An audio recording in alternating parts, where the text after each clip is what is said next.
Hi guys, welcome back to math. Today's learning target is I can simplify fractions, and simplifying is reducing them to simplest form.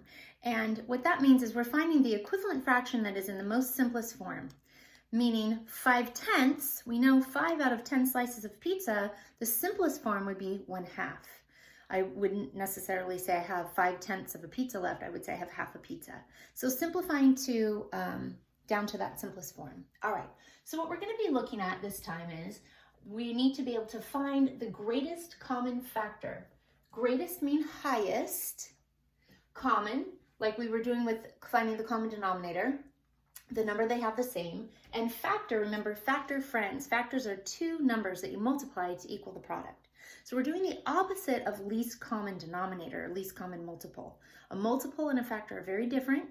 We're going to be reminded of factors today, and this time we're looking for the highest number we can divide out versus with the common denominator or multiple, we were looking for the lowest number. So that's something to keep in mind. All right, so once we find that greatest common factor, then we're going to use that number and divide it out of both the numerator and the denominator. So let's give that a try. So I have 2/8. This is not in simplest form. Just in looking at it, they're both even. If they're both even, at the very least, you can divide out a 2. But let's look for the highest factor that they have in common. So factors of 2 are just 1 and 2. That's it.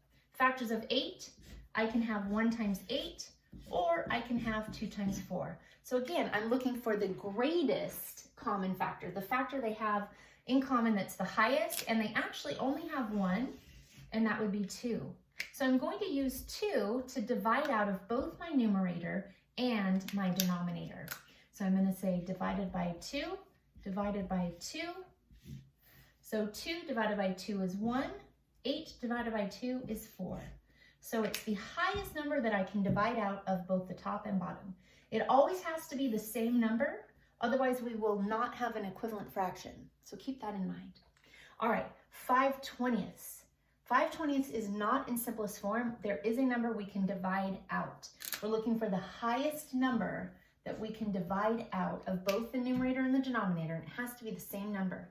So we're looking at factors, the highest factor. So for 5, the only factors are 1 times 5, okay? For 20, there's a few. There's 1 times 20, there's 2 times 10, and there's 2 times 5. So really, 20 has a lot of factors, but 5 doesn't. And the highest one that we have in common would be 5. So 5 is what we're going to use to divide out of both the numerator and the denominator. So 5 divided by 5 is 1. 20 divided by 5 is 4. So 1/4 is equivalent to 5/20. That would be in simplest form. And you know that you're in simplest form when there's no longer a number you can divide out of top and bottom. The only number you have is 1. 1 wouldn't really count because you could just be doing divided by 1 forever and ever. Okay? All right, let's take a look at 3/9. So I know I'm looking for the highest factor, the greatest factor they have in common to divide out. I'm looking at 3, and the only factors are 1 times 3. And for 9, I have 1 times 9 or 3 times 3. So really, the only one they have in common this time is 3. That's going to be the highest number that I can divide out of the top and the bottom, the numerator and the denominator. 3 divided by 3 is 1. 9 divided by 3 is 3. So 3/9 in simplest form would be 1/3. And I know I'm in simplest form because there's no other number that I could divide out. All right, the last one we have is 4/6. I know they're both even, so at the very least I could divide out a 2, but let's make sure that that's the highest factor they have in common. So for 4, I have 1 times 4 or 2 times 2.